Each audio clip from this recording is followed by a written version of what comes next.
প্রিয় দর্শক, স্বাগত জানাচ্ছি আজকের বিশেষ প্রতিবেদনে। আজকের প্রতিবেদনের শিরোনাম,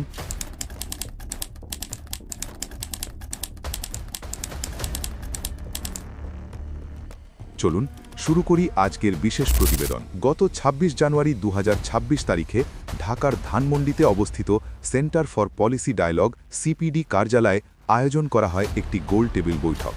আয়োজক সিপিডি ও দ্য ডেইলি স্টার। আলোচনার শিরোনাম, advancing indigenous rights in the Chittagong Hill Tracts, progress, challenges and political commitments. প্রশ্ন হল, জাতীয় নির্বাচনের ঠিক আগ মুহূর্তে এমন একটি স্পর্শকাতর ও রাষ্ট্রীয় নিরাপত্তার সঙ্গে সরাসরি সংশ্লিষ্ট ইস্যুতে হঠাৎ এই বৈঠকের প্রয়োজন কেন? এই বৈঠকে উপস্থিত ছিলেন পার্বত্য চট্টগ্রাম বিষয়ক উপদেষ্টা সুপ্রদীপ চাকমা, সিপিডির নির্বাহী পরিচালক ফাহমিদা খাতুন, দ্য ডেইলি স্টারের বিদেশি মিশন ইনচার্জ তানজিম ফেরদৌস, বাংলাদেশ আদিবাসী যুব ফোরামের আন্তর্জাতিক সম্পাদক সতেজ চাকমা, কাপিং ফাউন্ডেশনের নির্বাহী পরিচালক পল্লব চাকমা, টিআইবির নির্বাহী পরিচালক ড ইফতেখারুজ্জামান, ব্যারিস্টার সারা হোসেন এবং সবচেয়ে গুরুত্বপূর্ণভাবে সুইডেন, ডেনমার্ক ও নরওয়ের রাষ্ট্রদূতগণ।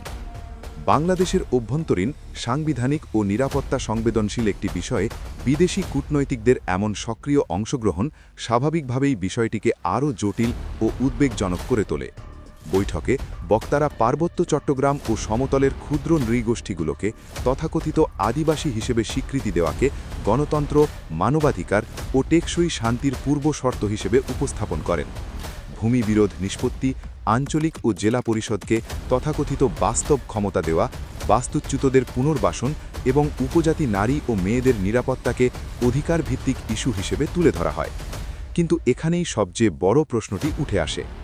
বাংলাদেশের সংবিধান এবং ১৯৯৭ সালের পার্বত্য চট্টগ্রাম শান্তি চুক্তিতে তথাকথিত আদিবাসী শব্দটির কোনো অস্তিত্ব নেই। সংবিধানের ৫ম সংশোধনীতে স্পষ্টভাবে বলা আছে, বাংলাদেশে বসবাসকারী জনগোষ্ঠীগুলোকে উপজাতি, ক্ষুদ্র জাতিসত্তা অথবা নৃগোষ্ঠী হিসেবে অভিহিত করা হবে। সরকারি প্রজ্ঞাপনে, গণমাধ্যম ও পাঠ্যপুস্তকে আদিবাসী শব্দ ব্যবহার না করার স্পষ্ট নির্দেশনাও রয়েছে। সুতরাং এই শব্দচয়ন কেবল মতামত নয়, এটি সরাসরি সংবিধান পরিপন্থী, যা দ্য ডেইলি স্টার ও সিপিডির মতো তথাকথিত প্রতিষ্ঠানসমূহ প্রতিনিয়ত লঙ্ঘন করার স্পর্ধা দেখাচ্ছে। এর পাশাপাশি বাস্তবতা হল, পার্বত্য চট্টগ্রাম সহ গাজীপুরের ভাওয়ালগড়, মৌচাক, মধুপুর ও ঘাটাইল, গাইবান্ধার রংপুর সুগার মিল এলাকা, মৌলভীবাজার সহ দেশের বিভিন্ন অঞ্চলে সরকারি খাস জমি, ভিসিএফ ও সংরক্ষিত বনভূমি দীর্ঘদিন ধরে অবৈধভাবে দখলের অভিযোগ রয়েছে। এই দখল ও আধিপত্য বিস্তারের পেছনে দেশি বিদেশি অর্থায়নে পরিচালিত কিছু এনজিও ও ভূঁইফোড় সংগঠনের ভূমিকা নিয়ে গুরুতর প্রশ্ন উঠেছে। কাপিং ফাউন্ডেশন, আদিবাসী যুব ফোরাম, সেড, কারিতাস সহ একাধিক সংগঠনের বিরুদ্ধে অভিযোগ, মানবাধিকারের মুখোশে তারা ধর্মান্তকরণ, ভূমি ইস্যুতে উস্কানি এবং রাষ্ট্রবিরোধী ন্যারেটিভ ছড়িয়ে ক্ষুদ্র নৃগোষ্ঠীর সাধারণ মানুষকে রাজনৈতিক হাতিয়ার হিসেবে ব্যবহার করছে। অথচ আলোচনায় এই বাস্তবতা প্রায় সম্পূর্ণ অনুপস্থিত ছিল। পার্বত্য চুক্তির আলোকে ১২ই মে ১৯৯৯ সালে সন্তু লারমা পার্বত্য চট্টগ্রাম আঞ্চলিক পরিষদের চেয়ারম্যান হিসেবে দায়িত্ব নেন। এরপর কেটে গেছে প্রায় ২৭ বছর। এই দীর্ঘ সময় সরকার প্রতি বছর হাজারো কোটি টাকা বরাদ্দ দিলেও পাহাড়বাসী কোনো কার্যকর আঞ্চলিক পরিষদের উপস্থিতি অনুভব করেনি। দাঙ্গা, বন্যা, পাহাড় ধস প্রতিটি সংকটে এই পরিষদ ছিল কার্যত অদৃশ্য। অনির্বাচিত ও অপরিবর্তিত কাঠামোয় পরিচালিত হওয়ায় জবাবদিহি ও স্বচ্ছতা আজ চরমভাবে প্রশ্নবিদ্ধ।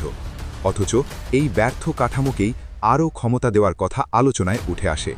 আর পাহাড়ে নারী ও সাধারণ মানুষের নিরাপত্তার সবচেয়ে বড় হুমকি সশস্ত্র বিচ্ছিন্নতাবাদী গোষ্ঠীগুলোর অস্ত্রধারী তৎপরতা, তা আলোচনায় প্রায় অনুল্লেখিত থাকে। চাঁদাবাজি, অপহরণ, হত্যা ও সহিংসতার মাধ্যমে এই গোষ্ঠীগুলো পাহাড়ি ও বাঙালি উভয় জনগোষ্ঠীকে দিনের আলোতেও আতঙ্কে রেখেছে। এই বাস্তবতাকে আড়াল করে নিরাপত্তা বাহিনীর ভূমিকা প্রশ্নবিদ্ধ করা পরোক্ষান্তরে সন্ত্রাসকেই উৎসাহিত করে। সবচেয়ে গুরুতর প্রশ্নটি আসে এখানেই, একজন অন্তর্বর্তী সরকারের উপদেষ্টা হয়ে সুপ্রদীপ চাকমা কিভাবে এমন একটি সংবিধান পরিপন্থী ও রাষ্ট্রীয়ভাবে বিতর্কিত মঞ্চে অংশ নেন। জাতীয় নির্বাচনের ঠিক আগে, যখন তার সরকারের সুষ্ঠুভাবে আসন্ন জাতীয় নির্বাচন সম্পন্ন করা ছাড়া আর কোনো বৈধ রাজনৈতিক ম্যান্ডেট নেই, তখন কিভাবে তিনি ভবিষ্যৎ সরকারের জন্য নৈতিক ও কূটনৈতিক চাপ তৈরির একটি প্ল্যাটফর্মকে বৈধতা দেন। এই বৈঠক নিছক কোনো সংলাপ নয়, এটি একটি সুপরিকল্পিত ন্যারেটিভ সেটিং, যার মাধ্যমে রাষ্ট্রবিরোধী ও বিচ্ছিন্নতাবাদী বয়ানকে আন্তর্জাতিক স্বীকৃতি দেওয়ার চেষ্টা করা হচ্ছে। পার্বত্য চট্টগ্রাম বাংলাদেশের অবিচ্ছেদ্য অংশ। এর উন্নয়ন, শান্তি ও মর্যাদা নিশ্চিত করা রাষ্ট্রের দায়িত্ব, কিন্তু তা হতে হবে সংবিধানের কাঠামোর ভেতরে, জাতীয় নিরাপত্তা ও সার্বভৌমত্ব অক্ষুণ্ণ রেখে এবং জনগণের নির্বাচিত সরকারের মাধ্যমে। কোনো বিদেশি রাষ্ট্রদূত, আন্তর্জাতিক এনজিও বা বিতর্কিত মিডিয়া প্ল্যাটফর্মের মাধ্যমে নয়। রাষ্ট্রীয় সার্বভৌমত্ব কোনো গোলটেবিল আলোচনার বিষয় হতে পারে না। এটাই এই ঘটনার মূল সত্য। আজ এ পর্যন্তই, আবার দেখা হবে আগামী পর্বে।